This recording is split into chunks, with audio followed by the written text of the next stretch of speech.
یوم تبدل الارض غیر الارض، جس دن کے زمین بدل کر دی جائے گی کچھ اور. یہ جو قیامت کے دن جو کچھ ہونا ہے، اس کا میں نے پہلے سے بھی ہلکا اشارہ کیا ہے بعض مواقع پر. زمین یہی ہوگی لیکن اس کو کھینچا جائے گا. دکت الارض دکن دکا، کوٹ کوٹ کر اور کھینچ کر. وَإِذَا الْأَرْضُ مُدَّتْ، زمین کو کھینچا جائے گا. یہی زمین جو ہے اس کو کھینچ دیا جائے گا، اس کو بہت وسیع کر دیا جائے گا. اور پھر اسی کے اندر سے جہاں تک میں سمجھ پایا ہوں اللہ عالم، جو اس کے اندر لاوا موجود ہے، اب بھی موجود ہے، وہی ظاہر ہو جائے گا اور وہ جہنم ہوگی. یہ جو کوئی بھی قسط زمین ہے برسر زمین ہوگا تو کوئی تغیر و تبدل آ جائے گا اس نظام سماوی و ارضی کے اندر. یوم تبدل الارض غیر الارض، جس دن کے ہم بدل دیں گے اس زمین کو، اس زمین کے سوا کچھ اور، کوئی اور شکل ہو جائے اس کی. ہوگی زمین وہی لیکن اس کی صورت یہ نہیں ہوگی. والسماوات، اسی طرح آسمانوں کے نظام کے اندر بھی تغیر و تبدل ہو جائے گا. جیسا کہ ہم نے دیکھا وجمع الشمس والقمر سورہ قیامہ میں آیا ہے، چاند اور سورج یکجا ہو جائیں گے. تو یہ جو ہمارا سولر سسٹم ہے، ایک کتاب حال ہی میں چند سال ہوئے لکھی ہے ایک صاحب نے جو کہ فزسسٹ ہیں، the mechanics of the doomsday, اس پر میرا پیشنس بھی ہے.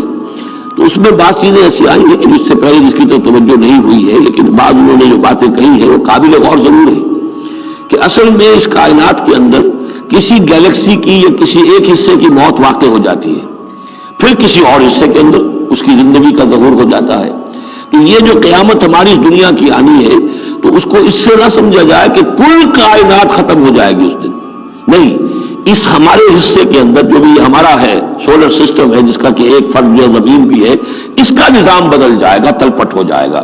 اس کا نظام تبدیل ہو کر زمین کی شکل بھی کچھ اور ہو جائے گی، اور اس کا جو یہاں کا نظام ہے فلکی، اس کے اندر بھی تبدیلی ہو جائے گی.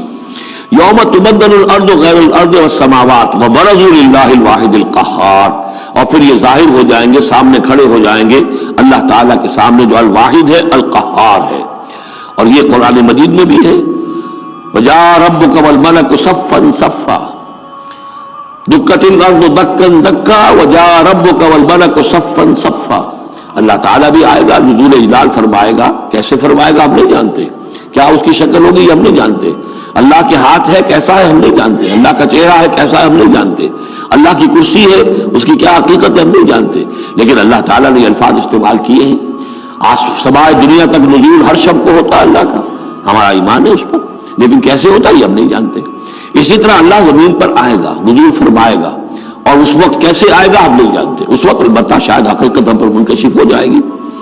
تو اللہ آئے گا وَجَاءَ رَبُّكَ وَالْمَلَكُ صَفًّا صَفًّا وَجِيءَ يَوْمَئِذٍ بِجَهَنَّمَ، اور جہنم بھی نکال کر باہر کھڑی کر دی جائے گی.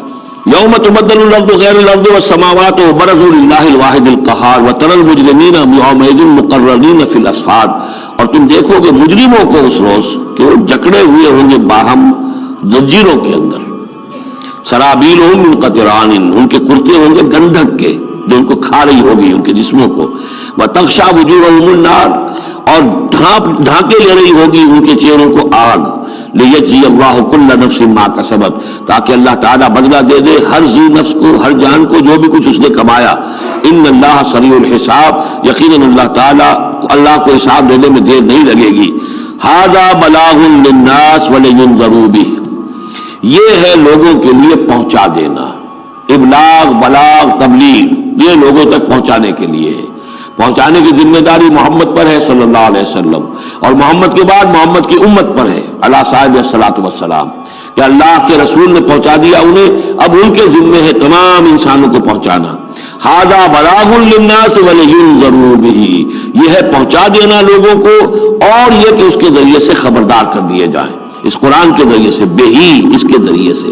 یہ سورہ انعام کی آیت بھی یاد کر لیجئے، یہ اوحی الی ھذا القرآن لانذرکم بہ ومن بلغ، یہ قرآن میری جانب وحی کیا گیا ہے تاکہ میں خبردار کر دوں تمہیں بھی اس کے ذریعے سے اور جس تک بھی یہ پہنچ جائے. لینذروا بہ ولیعلموا انما هو الہ واحد، اور تاکہ وہ یہ جان لے کہ وہ تو اللہ ایک ہی الہ ہے، واحد اکیلا. ولیذکر اولو الالباب، اور تاکہ جو ہوش مند اور عقل والے لوگ ہیں وہ اس سے نصیحت اخذ کرے.